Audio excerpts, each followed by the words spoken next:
Shout out to Hispanics causing panics. Shout out to Hispanics causing panics. Hispanics causing panic. I'm glad to be here. Hispanics are causing panic, baby. Let's do it.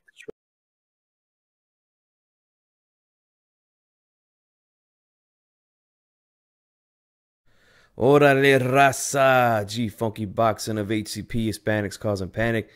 Thank you for tuning in. Make sure you subscribe to the channel if you're new. Hit the like button, hit the notification bell. Leave a comment as well. This way I know if you agree, disagree with my prediction here. So go ahead and do that. Let's go ahead and get right into it. We got Undisputed on the line. You know, I love Undisputed. For those of you who are regulars here, you guys know I'm all about guys going for all the belts. And this is what we got here. We got Jermell Charlo going up against Brian Castaño. Great fight, man. I think this is a really great fight. I think it's actually a 50-50 fight. Some of you might disagree, and that's cool. That's just the way that I see it, you know. But we're going to talk a little bit about it. But let's go ahead and go over the records here for both fighters. We got Jermell Charlo as 34-1 with 18 KOs. Good record. You know, his only loss came to Tony Harrison, and he avenged that loss, you know. So he didn't let the loss do that much damage to him. Like some of these fighters think that they take a loss, that their career is over, you know. Charlo just said, the hell with it. I'm going back in there with this guy and I'm going to beat him. And that's what he did. Brian Castaño, 17-0 with one draw and 12 KOs. I believe that draw came against, yes, Erislandy Lara, who was not an easy fight for anybody, you know. Now, in 2019, I know Erislandy Lara is not the same guy that he was like in the early part of that decade, but still a really good fighter, man. And like I said, not an easy out. And Castaño did well against a guy like that. So credit to him, man, for taking that fight and for fighting well and, you know, arguably winning that fight. There's some people that think he could have pulled that one out. So here's what I'm going to say, man. I think this is a great matchup. Great matchup.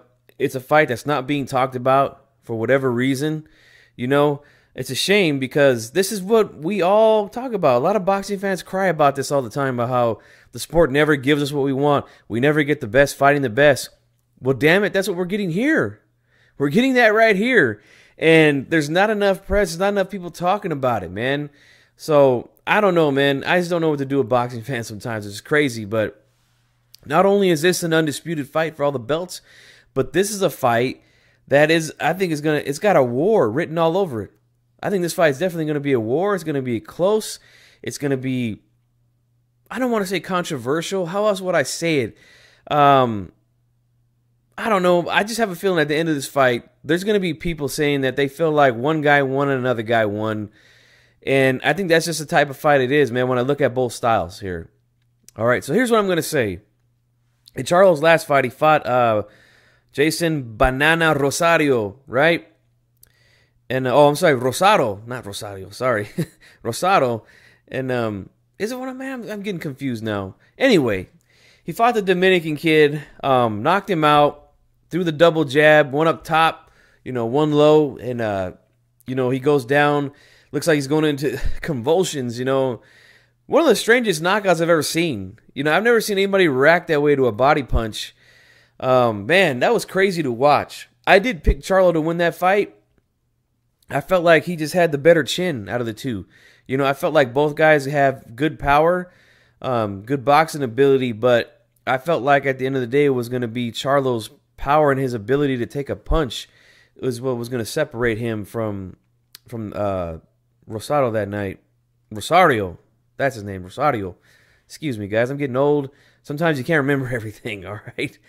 But now, as far as Castaño goes, he was in there with Teixeira, and he took his WBO strap away from Teixeira in that fight. Good fight, 12 rounds it goes. Some good back and forth action, but I do feel like Castaño clearly won that fight. He definitely outworked Teixeira in that fight. Had him hurt in the very last round.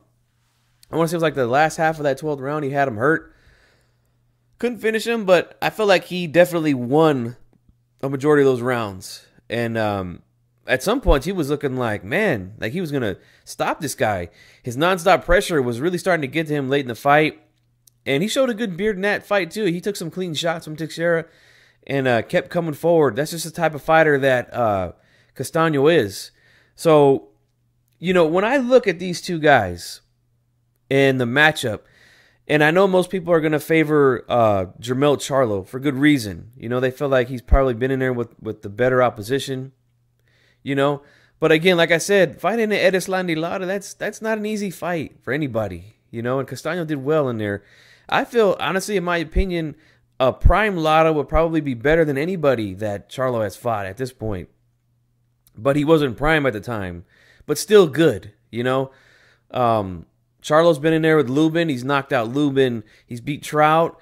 Rosario, like I said. I already mentioned Lubin. Harrison twice. Lost the first one. That was a controversial decision. But he comes back and gets the knockout in that fight. Good fight, too. So, man, when I look at the styles here, man, I see that these guys are going to go to war, man. Neither one of these guys really like to fight on the back foot. Charlo was backing up a little bit in his last fight, but for the most part, you know, he likes to get on that front foot, shoot that jab out there. He's got tremendous power in his punches, you know. The one thing I don't really like about what Charlo does sometimes is I feel like he loads up a little bit too much on his punches. I seen that early on in his last fight. He was throwing punches, and he was missing these punches. And he was being off balance and stuff like that. I don't like that. I don't like when fighters load up a lot. You know, I feel like sometimes he overdoes it sometimes trying to knock guys out. I feel like if he just waits and be patient, those knockouts will come. Not that he can't be that way, but I feel like he's just not wired that way. I feel like he's just naturally a fighter. Like he wants to go in there and fight. Doesn't want to look pretty. Doesn't want to move around the ring. That's just the way that he is. And I really like the way that Charlo's talking these days. We talked about it last night on my show. If you didn't catch it, make sure if you catch it, you go down and watch the video. It's the last video I just put up where we talked about how he said it's not about the money or the belts. It's about the fight and the legacy that comes with this fight. You know, and that's great. I love hearing fighters talk that way. I love that. As far as Castaño, no, he's you know, obviously he's from Argentina. There hasn't really been a whole lot of you know, quotes and stuff from him, but he is working his ass off. From what I see from some of the training videos, he throws a lot of punches. A lot of punches. Now, that could either work against him or for him in this fight, you know? We all know when you let your hands go, you know, you throw a lot of combinations, things like that, you're aggressive, you're giving your opponent opportunities to land counter shots on you, you know? The problem is with him is that he's so busy and he's so all over you sometimes, he doesn't really give you that opportunity unless you're a really good inside fighter, you know? I feel like Charlo's more of a mid-range guy, in my opinion. I feel like he's more mid-range than anything, and I feel like Castaño's going to try to smother him, you know? I really do. He kind of reminds me a little bit of Sean Porter, just a little bit bigger version. Obviously, we know Porter can fight at 154, but he doesn't right now. He's at 147, but he does remind me of, again, the work rate, the aggressiveness, the way that he's able to, you know, pivot and things like that, switch his body around and throw shots from here, jump around this way and throw shots that way. He likes to throw hooks to the body. I like that, man. I really do like that style. And this is exactly why I think this fight has the makings of a war, possible fight of the year when it's all said and done. Because both of these guys they don't like to, like I said, they don't like to take a step back. Either one of these guys. So I really think it all depends on who is going to be able to get their opponent to back up. You know, because that's when either guy is at their best, when they're coming forward and they got their fighter moving, retreating. That's the big question. Who's going to be able to do that? I feel like in this fight, there's going to be rounds, moments in those rounds, or maybe even consecutive rounds where one guy is able to back his opponent up and vice versa, you know? That's why I feel like it's going to be a very close, tough 50-50 fight. I see both guys getting hit with shots, no doubt about it. Man, I have a feeling that this is going to be one of those fights again. I think it's going to go 12, I do. I don't think there's going to be a knockout. I think it's going to go 12. Because I feel like both guys are really, really hungry. Both guys really, really want to win this fight. And they're not going to come in here and lay down. Now, anything can happen in a fight, obviously, but I just don't feel like a knockout's going to come in this fight for either guy. I feel like it's going to go 12. It's going to be a hard 12 rounds for both guys. And I do feel like at the end of the day that Charlo, I feel like he's going to be the guy who gets his hand raised. And here's the reason why I think that. I think it's going to be because Castaño is aggressive. He's got the volume. But I feel like Charlo, he's going to get more credit from the judges because I feel like it's going to look like he's landing the harder shots. Now, obviously, we don't know unless Castaño gets hurt or goes down or something like that or is visibly shaken by one of his punches. But he has such a big reputation for power, you know. I feel like when he does land, the judges are going to look at his punches and value those punches a little bit more than the volume of Castaño. I don't know if Castaño is going to be able to wear Charlo down like he did with Teixeira. You can see Teixeira was fading late in that fight. And again, he was visibly hurt in that last round. I don't know if I see that. Charlo always comes in great shape. Big, strong guy. That's going to be tough, man. If he can wear him down, man, holy shit. That would be something to see, you know. But I do feel like Castaño is going to win a lot of rounds in this fight, just not enough.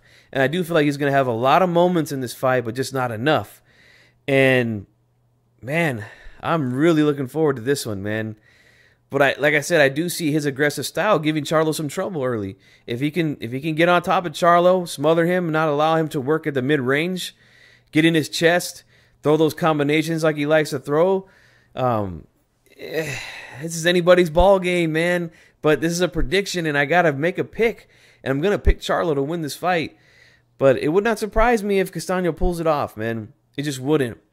Because I feel like he is that good. I feel like he is good enough to win this fight. But like I said, I just feel like the judges are going to give Charlo, they're going to value his punches a little bit more because, you know, he's known for the power.